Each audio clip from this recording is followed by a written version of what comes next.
Olá pessoal, tudo bem? Bom, eu sou o professor João Felipe de Geografia e vou ajudar vocês um pouquinho aqui com a preparação para os mais variados vestibulares discursivos, vestibulares de segunda fase em todo o Brasil.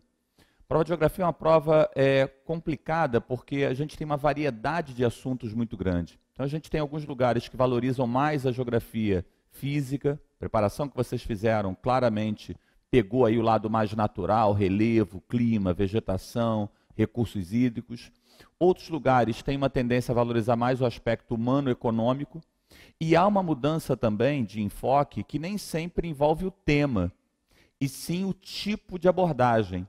Alguns vestibulares são mais objetivos, indique, enumere, aponte, cite, identifique, que são aquelas questões que não te dão muita margem para raciocínio, quer dizer, você tem que ter uma bagagem, um conteúdo maior, e as provas são muito objetivas, enquanto outros não.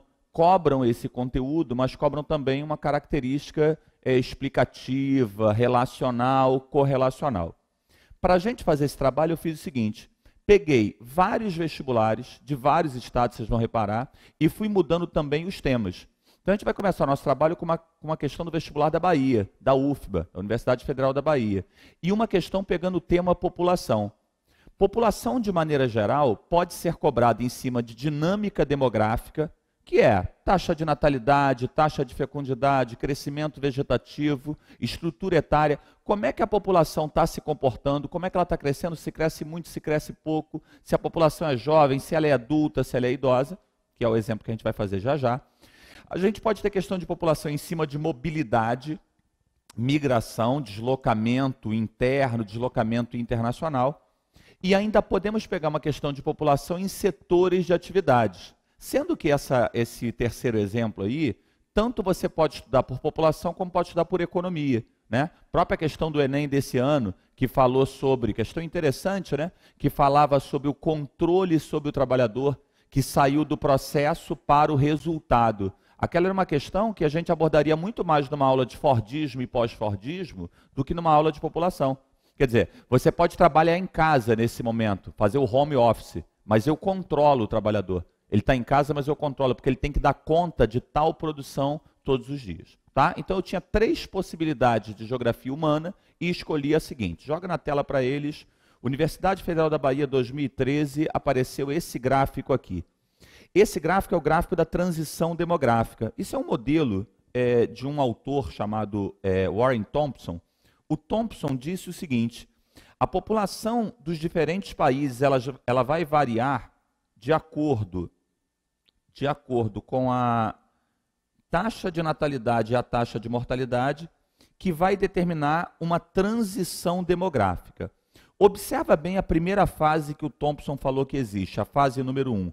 A taxa de natalidade e a taxa de mortalidade, elas estão muito altas.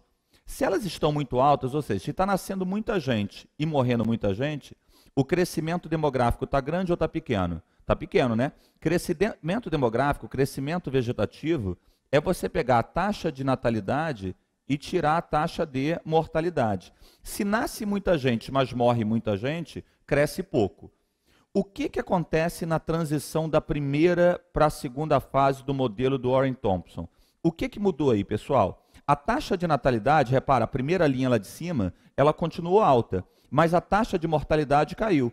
Matematicamente, se a taxa de natalidade continua alta, mas a mortalidade cai, o crescimento vegetativo que era baixo, ele fez o quê? Ele aumentou. Olha como é que a linha do crescimento demográfico ela aumenta. Ela aumenta porque continua nascendo muita gente, mas começa a morrer menos pessoas. Então o crescimento vegetativo aumenta. O que vai mudar? Então nós tínhamos um crescimento vegetativo baixo. Esse crescimento vegetativo ficou o quê? Ficou alto. Por que ele ficou alto? Porque caiu a taxa de mortalidade. Depois você vai ter uma tendência de queda do crescimento vegetativo, porque cai também a taxa de natalidade. E nós voltamos ao baixo crescimento vegetativo. Esse é o modelo do Thompson. A ideia é de que a gente tem uma transição entre 2 fases de baixo crescimento vegetativo. A primeira e a quarta. Corta para mim e eu uso o gráfico daqui a pouco de novo.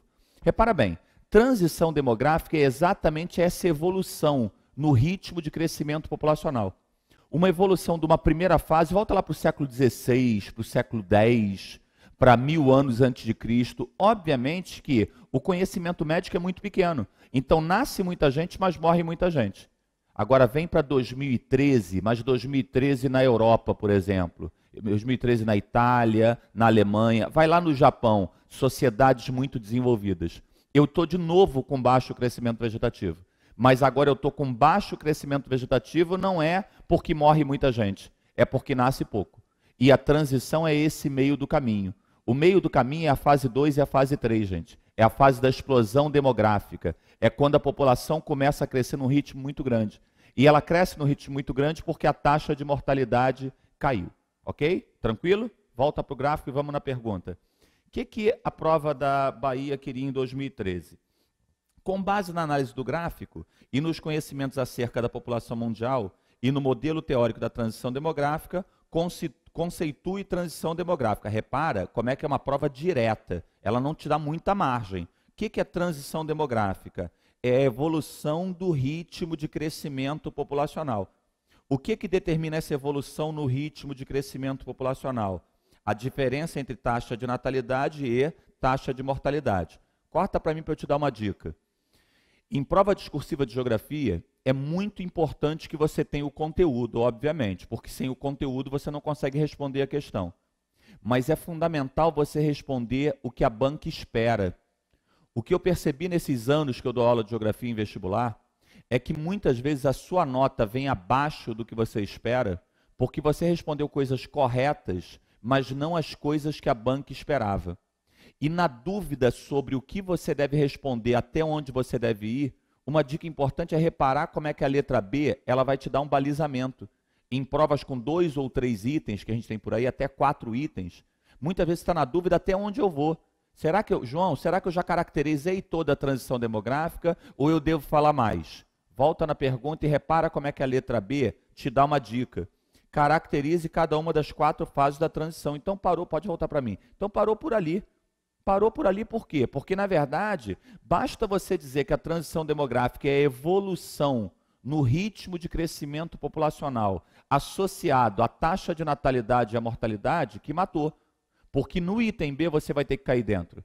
Para falar que a fase 1 é uma longa fase que vem do início da humanidade até aproximadamente o século XIX, em que a população cresceu pouco. E por que ela cresceu pouco? Porque apesar da taxa de natalidade ser alta, a taxa de mortalidade também era alta.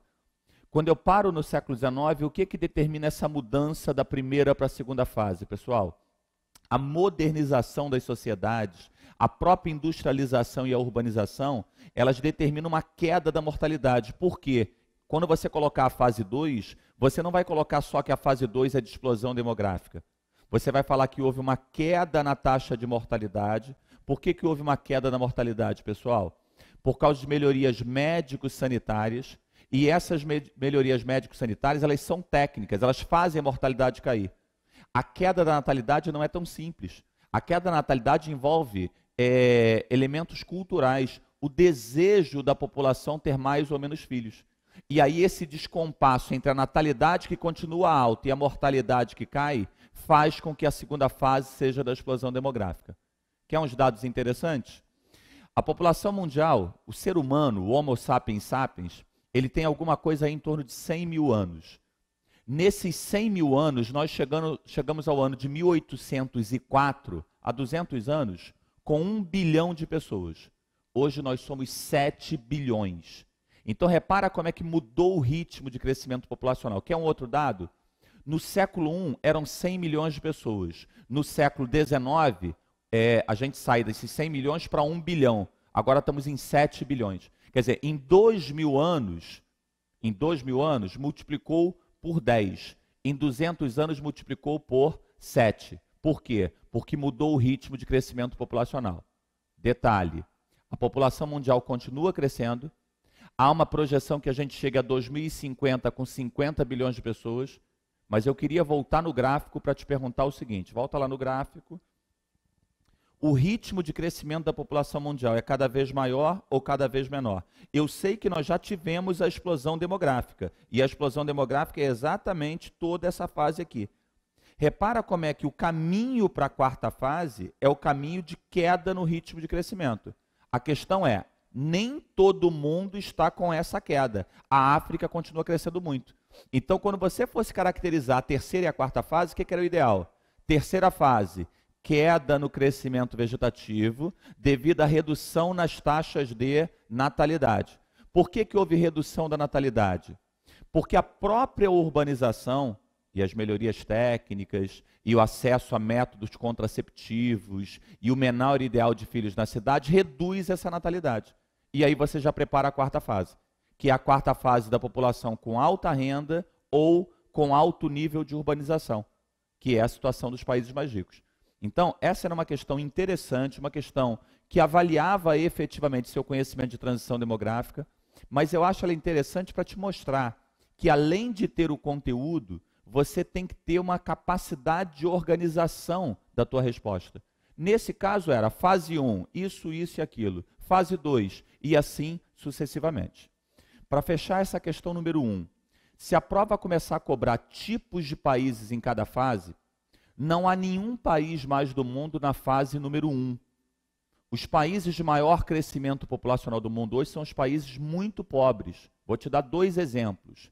Na África, o Níger, que é um país do Sahel, da África subsaariana, ele está crescendo mais de 3% ao ano. Olha que loucura, pessoal. É um país que tem 10 milhões de pessoas, no ano seguinte tem 10 milhões e 300 mil. É um país que tem 100 milhões de pessoas, no ano seguinte tem 103 milhões.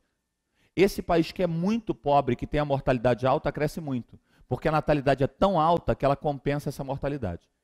Outro exemplo, o sofrido Afeganistão na Ásia também está com enorme crescimento. Apesar da alta mortalidade, a natalidade é tão alta que ela compensa essa mortalidade.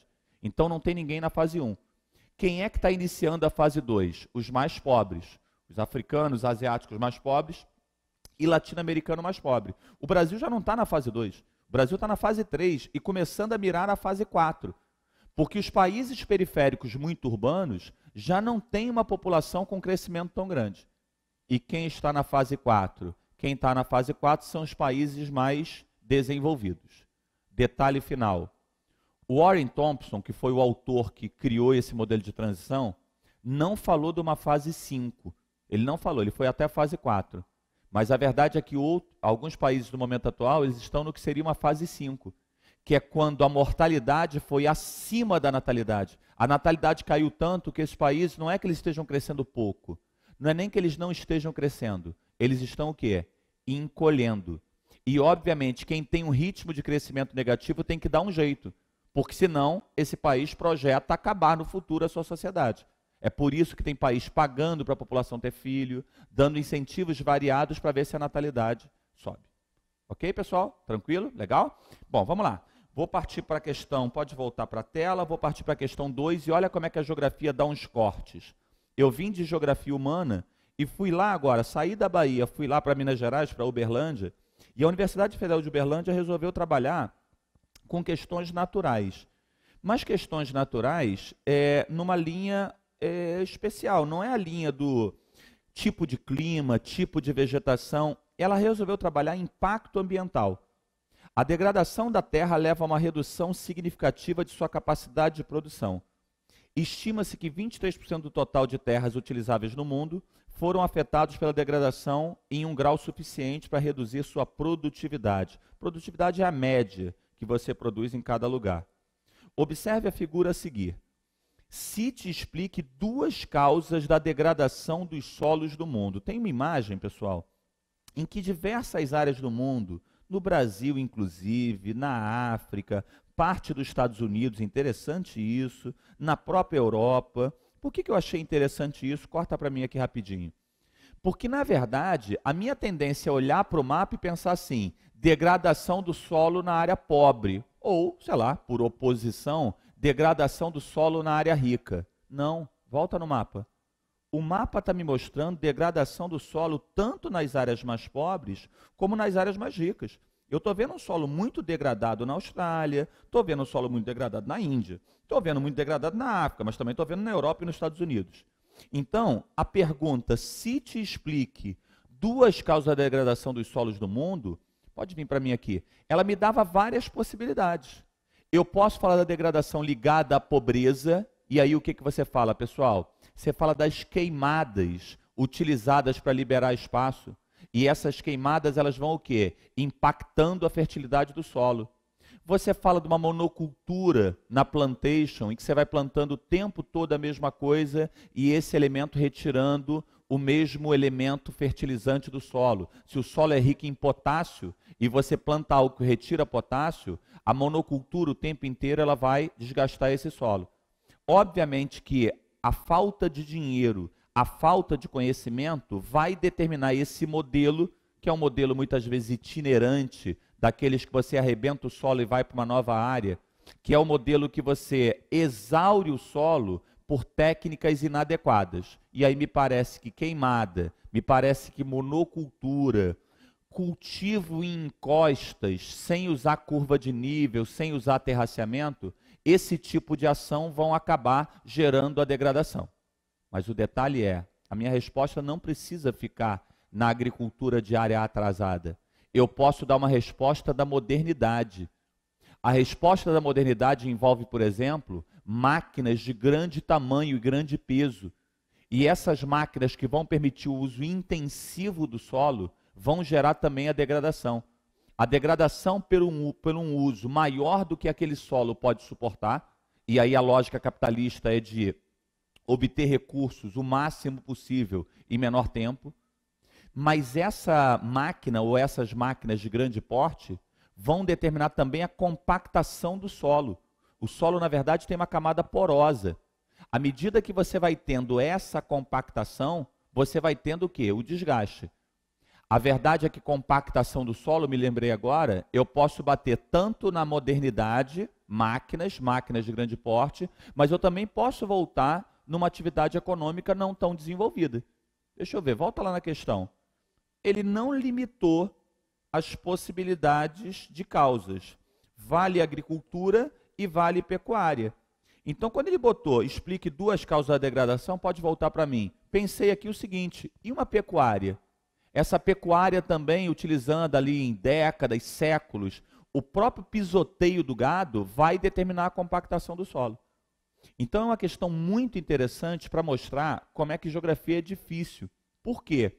Porque a nossa tendência natural é ser um pouco maniqueísta. O que é ser maniqueísta, pessoal? É o certo e o errado, é o preto e branco, é o bom ou ruim. E aí, no assunto agricultura, a nossa tendência é pensar, olha, tem agricultura moderna e agricultura atrasada. Sim, mas quanto à degradação do solo, tanto a agricultura moderna quanto a atrasada podem ser responsáveis. Tem até uma expressão curiosa, que talvez você já tenha lido, e que mostra como é que o processo é contraditório. Vocês já ouviram a expressão modernização conservadora? Quando um autor ou um professor fala que houve uma modernização agrícola, uma modernização conservadora, a primeira reação é, para tudo. Ou você moderniza ou você conserva. Mas o objetivo dessa expressão aparentemente paradoxal é justamente mostrar um processo de modernização que, se por um lado tem bases técnicas modernas, por outro reforça o atraso. Tanto pode ser uma abordagem social, aumento do desemprego, aumento do número de boias frias, exclusão de pequenos proprietários, pode ser essa abordagem social, mas pode ser uma abordagem ambiental, que na verdade é uma modernização, é uma mudança da base técnica em que a natureza vai acabar sendo impactada. Quer dizer, ela é boa porque ela aumenta a produção, mas ela acaba exaurindo o próprio solo no futuro. Ok? Tranquilo? Repararam? Fizemos duas questões com pegadas completamente diferentes, com abordagens diferentes. Não só porque uma era humana e a outra era natural, como também porque uma era mais descritiva e essa outra já pedia uma abordagem um pouco mais complexa.